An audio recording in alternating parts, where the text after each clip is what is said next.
Welcome to Inspiring Women with Laurie McGraw. I am your host, Laurie McGraw. I have spent the past 30 years in leadership, and over the years, I've come to learn one thing. Women need women, and not just any women, but inspiring women. Tune in every week to hear from women at the pinnacle of their careers and from others who are just starting out. Episodes can be found at inspiringwomen.show or subscribe on your favorite podcast app. Thanks for listening, and I hope you will be inspired.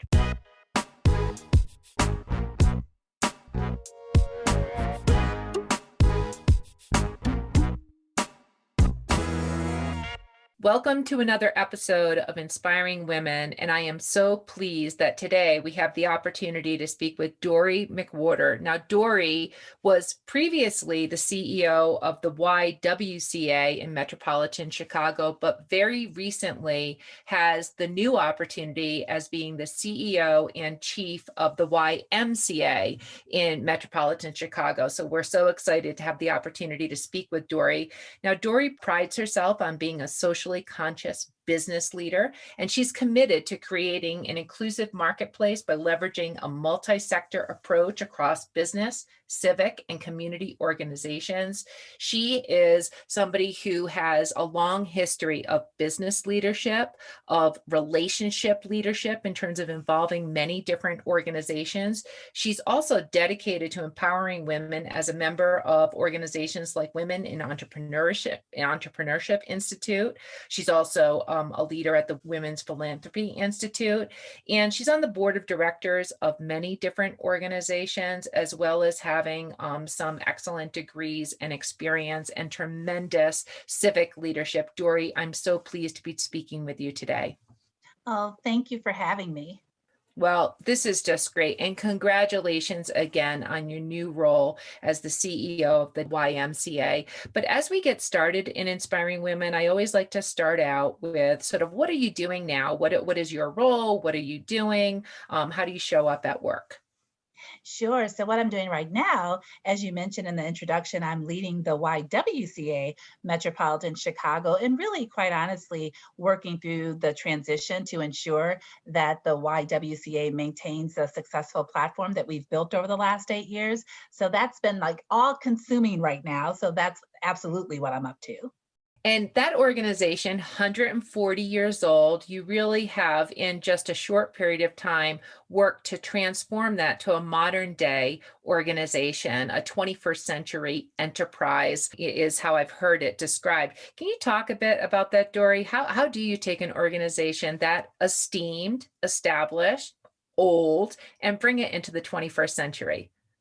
Sure. So, one of the things that was really important to me when I joined the YWCA is that I recognized just how amazing the work was. Like, whether it was our counselors or our childcare providers or the folks that were providing housing assistance, regardless of the area, the work was amazing. But what I recognized as well is that it was really struggling when I joined I should say prior to joining, in identifying what I would consider this overall business model, right? So, how do you take this organization that does great work and really bring it and create a model around the work to allow it to sustain itself? So, while I'm not an expert in any of our services, it really became important to me to make sure that I was focused on, okay, what is the business that we do? And so what I like to say is that we took this 145-year-old organization, social services organization, and brought it to be a 21st century social enterprise.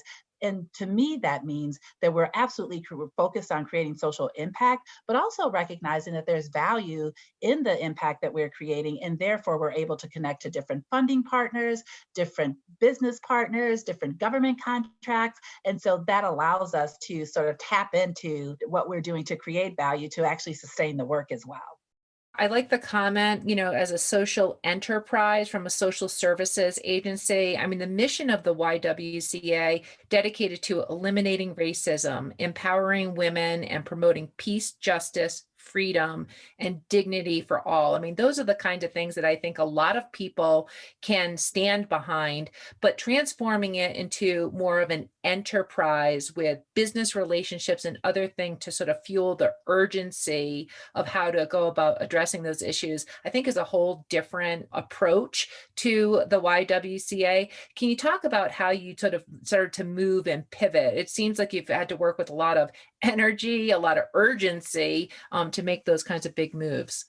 Sure. One of the things that was really important for us is that as we recognize that, yes, we are a social service agency, meaning that we do receive a significant amount of government funding and our work is absolutely community based. But what we learned is that there's also value to the things we do in corporate America. So we look to say, how else can we create partnerships to sustain our work outside of our government contracts? And let it be known that I was not one of those folks that was saying, oh, we don't want government funding. I actually was like, we want all the money available to do this work. So we just want to make sure that it's highly diversified, which is usually the issues that some nonprofits run into, is that they have one concentrated source of funding. And when that funding source goes away, they can't continue the work. And I didn't want that for us. And so what I did is say, if we're doing this type of work, who else cares about this work that would be willing to support it, which many organizations do as they look to ensure that the value that they are creating actually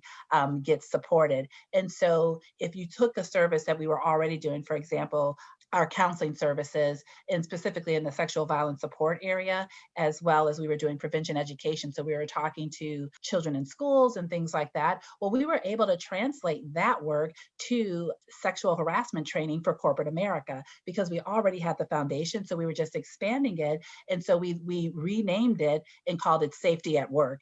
Actually, we call it Respect at Work now. And so we were able to continue to modify the foundation of our work to target different customer bases that could also support that work.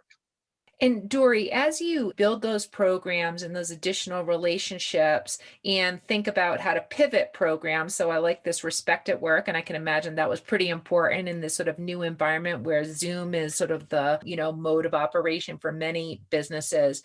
How does your background play into this? I mean, you have a business degree. Your previous experience before YWCA was more commercial kinds of organizations. How does that play into your approach to your leadership today?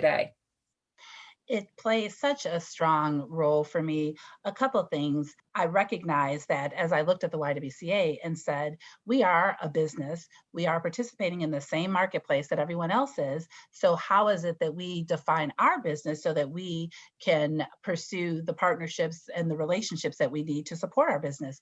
And so, what I like to say is that we are, as a, previously as a social service agency, that we are in the business of human services. And as a result of that, particularly given our mission, which, as you named, Laurie, is so broad. So when you have a mission like eliminate racism, empower women, and promote peace, justice, freedom, and dignity for all, I call that part of our mission our Superman mission, because we're literally trying to save the world at that point. But what it allows us to do is say, what services specifically are we going to focus on that will allow us to absolutely go into the marketplace and create new opportunities for resources. So from my background and being in business and understanding business processes and relationships and value chains and how things work, I was able to say, well, we could be a part of this process from a business perspective to expand clientele for our work as well, which got us into different business partnerships and different strategies and relationships as it relates to businesses. Yeah, and one of the things that the mission is not, there is not a part of the mission, at least as I understand it, that says something about eliminating poverty. Yet, some of the programs that you've implemented during your 8-year tenure at the YWCA include things like economic empowerment for women. Why is that so important? Can you tell us about some of those programs? Well, economic empowerment is absolutely, I always say this, we live in a capitalistic economy. And so we need to also make sure that the folks that we work with are participating in ways that benefit them as well. And so we talk about our economic empowerment services as actually economic inclusion. We tend to shy away from the words like financial literacy and things like that. One, we don't want to imply that people are illiterate when in fact they've been excluded. And so we know that there's a significant racial wealth gap in the United States. And so part of our work has been focused on how do we close that gap and effectively use three levers of services that we provide. One is housing support services and overall financial management services. The second is what we consider workforce innovation. And what we're doing there is trying to connect people with high demand, high growth career opportunities, because of course, income is a factor in the ability to close the wealth gap. And then the last one is entrepreneurship. And so we are a small business development center as well. So our approach has really been focused on what are the different levers that we have in the marketplace to drive economic inclusion, which will ultimately help us close the racial wealth gap. And women, particularly in Black and Brown communities, are often single female headed households. And so to the degree that we can economically empower those women, it affects the entire household as well as the communities that folks live in. So we're very mindful of the interconnectivity of the different services that we have as well. But I say all roads, in my mind, being a CPA by background, all roads lead to economic empowerment. So that's my ultimate goal for everyone, to feel included. And that's what we actually say. We say that if we in fact fulfill our mission, which is eliminate racism, empower women, that we would have created an inclusive marketplace where everyone has the opportunity to thrive. I agree with the economic empowerment, sort of, if you can solve that, help with that, accelerate that solves a lot of these interconnected issues. So I really think that is an incredibly strong statement, Dorri. The work's working. You were recently awarded a Mackenzie Scott surprise $9 million grant. So congratulations on that. Tell us how that work is working. And maybe if you could also focus on this incredible past year, COVID-19, we've all seen sort of the social disparities laid bare and the racial injustice that. How has that impacted your work? How is your the acceleration with the grant from Mackenzie Scott helping you? So we have absolutely expanded and increased our work during COVID, given the nature of the services that, I told some about. COVID absolutely highlighted everything that was sort of wrong with the environment and society. And so I told my team, I said, if we're not growing now, given the amount of need that's out there, then we almost don't deserve to be in business. And during this time, we actually hired 150 people last year to expand our workforce to over 300.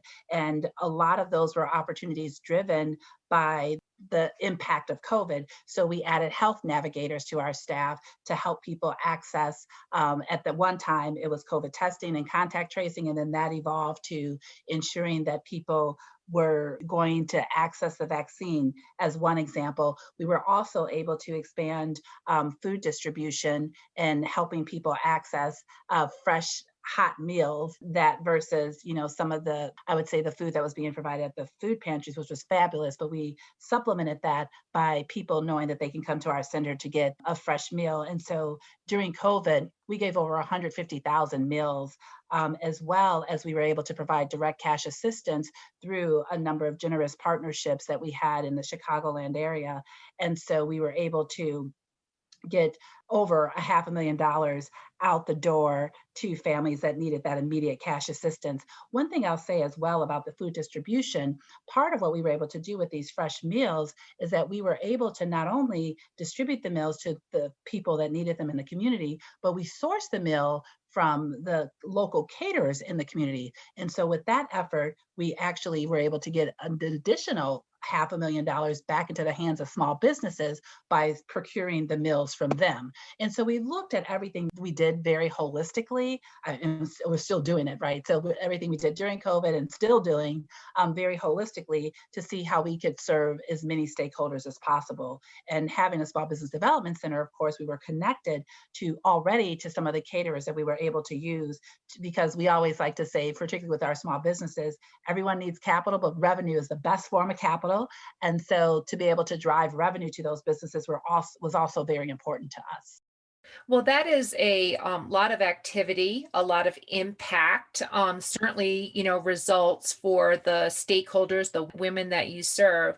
Dorri, you have this incredible leadership role with the YWCA, but you also are involved in many other organizations specifically focused on women, whether it's Chief, Women in Entrepreneurship, Women in the Philanthropic Institute. So we all know some of the statistics about women. I mean, I read recently that it's going to be 200 years before, at the rate of change for women to receive, get to parity in business. So maybe how do you have the time and energy for some of these other organizations? Why are they important in addition to the work that you're already doing as sort of your day job, so to speak?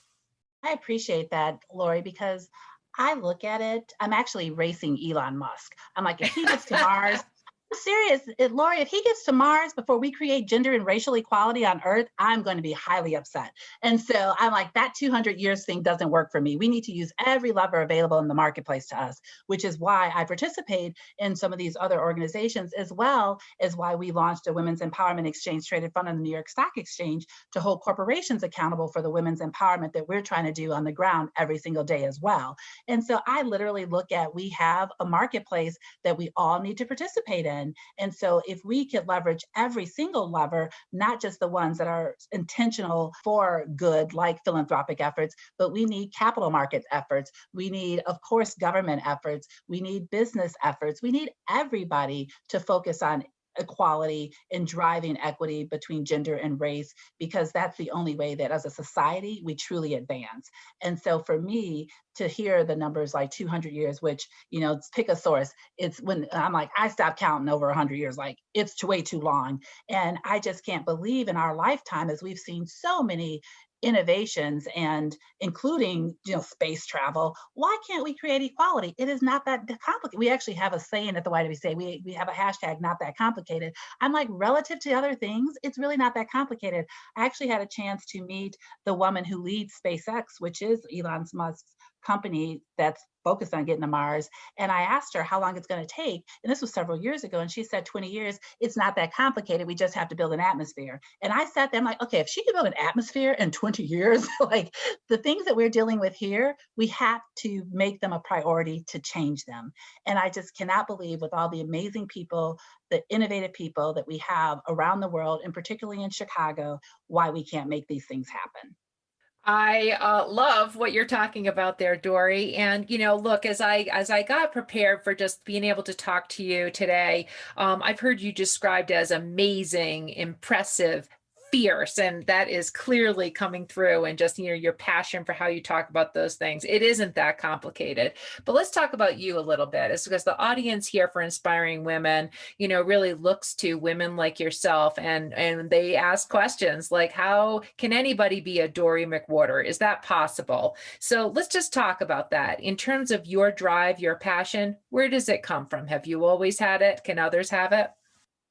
Well, I just think every person has their own unique gifts and talents, and we all need to contribute those talents and gifts, right? And so my goal is for everyone to recognize what their value is, because I fundamentally believe that everyone does have value.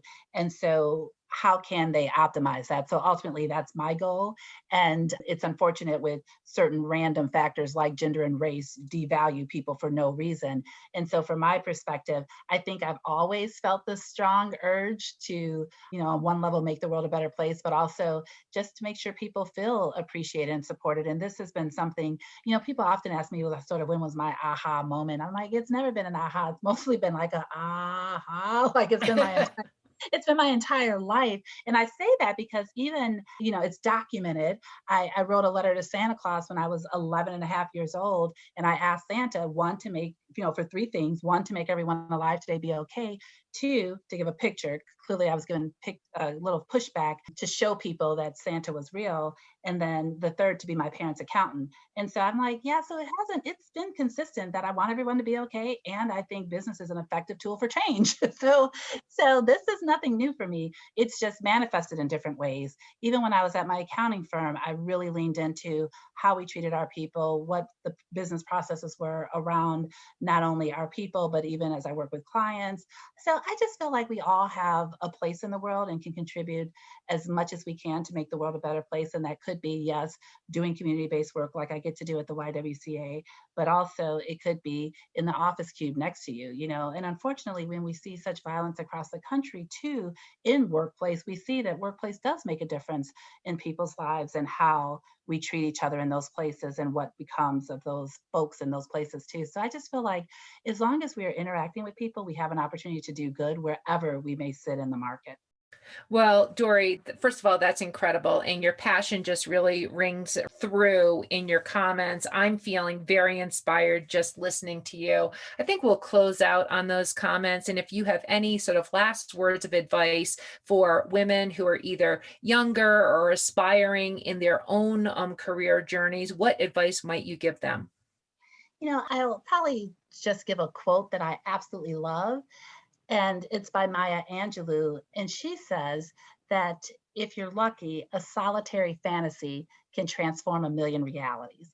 And I love that quote because I just think it gives us permission for us to hold our dreams and the imagination that we may have about what a world could look like, and perhaps be a catalyst to sparking that million lives that it could ultimately change. So, from that perspective, I just would give people the advice to do you, because you just never know that what you want to do or what you believe can be that one spark that could absolutely change the realities for all of us. So, I just really encourage people to be themselves.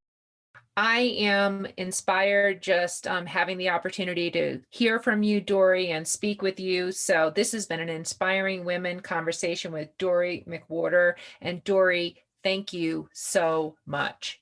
This has been an episode of Inspiring Women with Laurie McGraw. Please subscribe, rate, and review. We are produced by Kate Cruz at Executive Podcast Solutions. More episodes can be found on inspiringwomen.show. I am Laurie McGraw, and thank you for listening.